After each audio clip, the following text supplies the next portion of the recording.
السلام عليكم ورحمة الله وبركاته، ازيكم عاملين ايه؟ معاكم عمرو وخلود. النهاردة لودي هتعمل لنا الأكلة اللي احنا عملناها ليلة راس السنة. يا جماعة متفهمونيش غلط لما بقول لكم راس السنة ان احنا نعيد على بعض. ما قلتلكوش هاتوا رقاصة يعني في البيت. يعني يعني نمشيها مع بعض، انا قلت اقول لكم معلومة مش اكتر. هو نوع من انواع البهجه بس مش اكتر. فانا قلت ابدا اليوم كده بنشاط واعمل شاي بلبن واصور كده معاكم. فقلت بقى طلعت المجات والكسترات وبتاع وقلت اصور لكم كده فيديو حلو علشان يعني تحاولوا تاخدوا مني طاقه ايجابيه، او احاول ان انا اللي اخد منكم طاقه ايجابيه. بس فقلت اعمل الشاي بلبن كده. وبعد ما عمرو نزل بقى روقت الشقه، اي نعم انا مخلصتش كلها بس يعني ايه على قد ما قدرت. وقلت بقى اعمل لنا اكله حلوه كده بما انه اخر يوم في السنه ونبتدي كده السنه الجديده على نظافه. بس انا كل يوم بعمل الشاي بلبن عادي، بس يعني ده اول مره اصوره تقريبا. النهاردة يا جماعة يعني الفيديو ده هينزل لكم بعدها بنص ساعة، هيكون في فيديو على قناة لودي. هاخده لكم برضه على المنتدى عشان تشوفوا هي بقت ست شاطرة ونزلت السوق وعملت ايه. بس فعايزاكم بقى تشجعوني ان انا اصور لكم كده كل يوم، يعني انا بحاول على قد ما اقدر ويعني باجي على الاستاذ عمرو شويه وبأثر معاه شويه في البيت علشان اقدر ان انا اصور لكم كل حاجه، لان برضو مجهود التصوير مش سهل. فادينا هو عملت الشاي بلبن. عمرو بقى يشرب شاي بلبن كده وينزل وبعدين نشوف هنعمل ايه.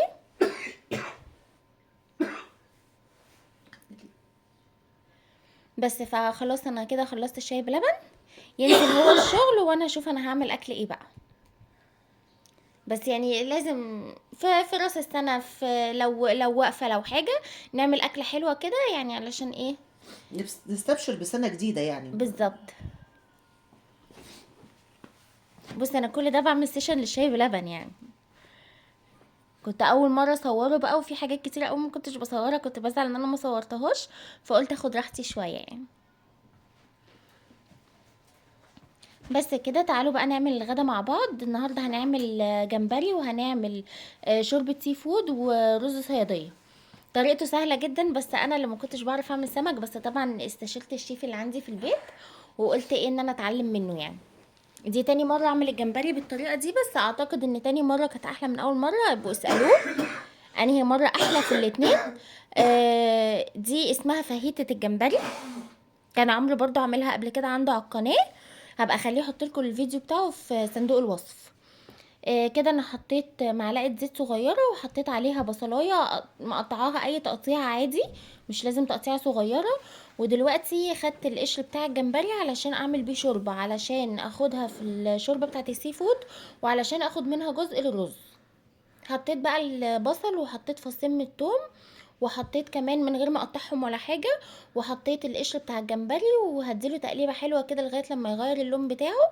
وبعدين حطيت جزرايه وحطيت كرفس كمان. وهحط بقى دلوقتي ميه ونحط بقى التوابل بتاعتنا. حطيت ملح وحطيت كمون رشة صغيرة وحطيت رشة صغيرة كزبرة. وحطيت كمان معلقة من توابل السمك، اي نوع انتوا بتستخدموه عادي. انا بستخدم نوع هبقى اصورها لكم. النوع ده حلو قوي في كذا حاجة، فهبقى اقول لكم ايه الحاجات الحلوة منه اللي انا جربتها. هسيب بقى الشوربة تغلي على النار براحتها، وبعدين هعمل دي البصلاية اللي انا فرمتها علشان الشوربة. حطيتها برضو كده في معلقة زيت ومعلقة زبدة او سمنة ايا كان.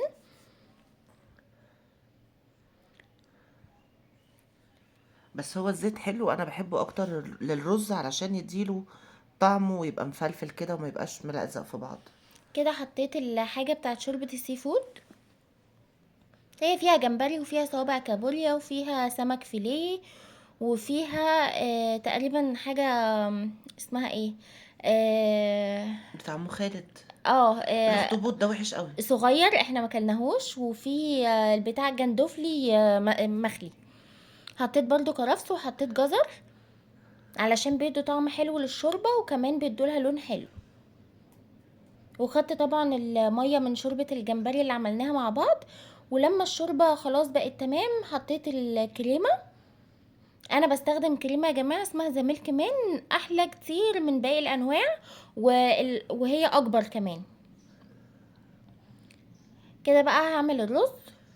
انا اخر حاجه خالص هعملها الجمبري علشان ما يشدش ويبقى يعني ايه السوا بتاعه حلو وما بياخدش سوا قوي، يعني ما بياخدش وقت. عملت بقى البصلايه بتاعه الرز كده وهسيبها لغايه لما تغمق معايا، بس يعني ما تتحرقش علشان ما يبقاش طعمها مرر.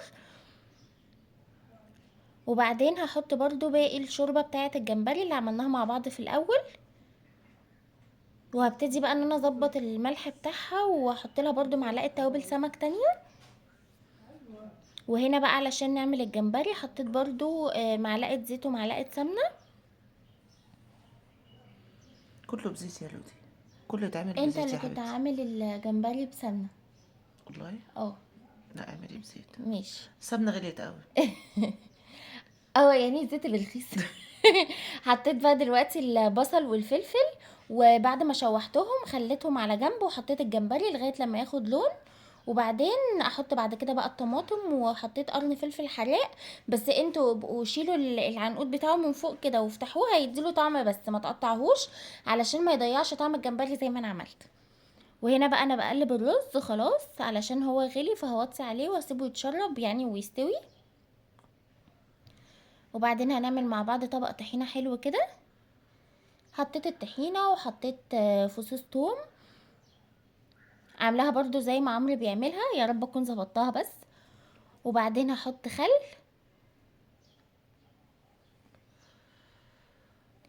واقلبها كويس. وبقى احط بقى التوابل بتاعتي العادية اللي هي كمون وكزبرة ورشة شطة كده من فوق لما اجي ابقى خلصتها، وعصرة ليمون صغننة. حطيتي ميه ساقعه ولا ميه سخنه؟ لا مية دافية. لا، ميه ساقعه. ماشي. هي بس كده خلاص. الميه تفكها والخل يمسكها. وبس كده خلاص كان الاكل بقى خلص. ادي شكل الشوربه والرز والجمبري والطحينه، وكنت عامله كمان طبق سلطه. تصوير ممتاز. ايوه. وده عمرو بقى لما صور الاكل بعد ما طلعته.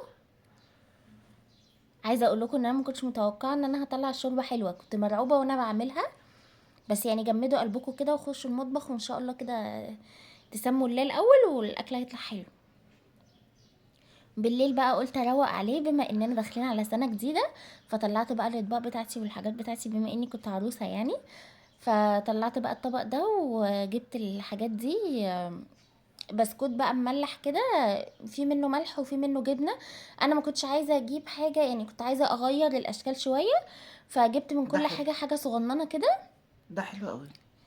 ده عامل زي مش بقسماط يعني، بس عامل نفس الشكل بتاع البقسماط كده صغنن انت وبطعم جايبه الجبنه. كل المقاطعه، الناس هتنفخنا في الكومنتات. هي الحاجات دي مقاطعه كلها مقاطعه. فعلا. اه والله.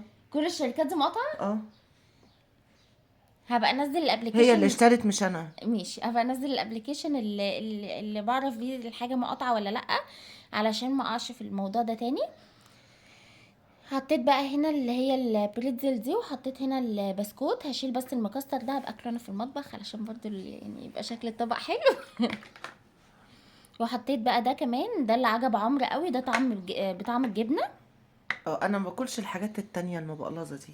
يعني انا ماشي. باكل ده اه. ومارشميلو والجيلي كولا، بس الجيلي كولا كان مسكر مش عادي. ادي كده ده كده خلاص اول طبق خلص، هرتبه بقى كويس واسيبه على جنب ونشوف هنعمل ايه تاني.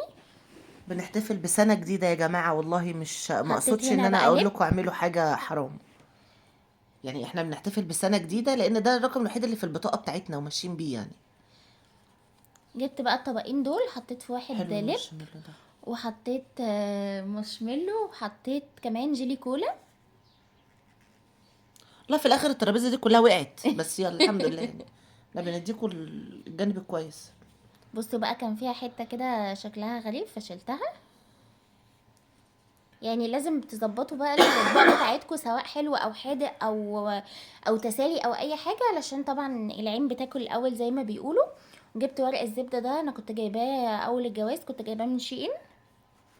حطيته بقى كده في الباسكت بتاع السوبر ماركت ده، زي باسكت سوبر ماركت بالظبط، وحطيت فيه شيبسي. وفي الاخر هتلاقوا صورة كده من السيفن. اه. الفيديو بيخلص. بس كده، اتمنى الفيديو يكون عجبكم. لو عجبكم ما تنسوش تعملوا لنا لايك وشير وسبسكرايب للقناه. كل سنة وانتم طيبين. باي باي. قول لهم باي باي. باي باي.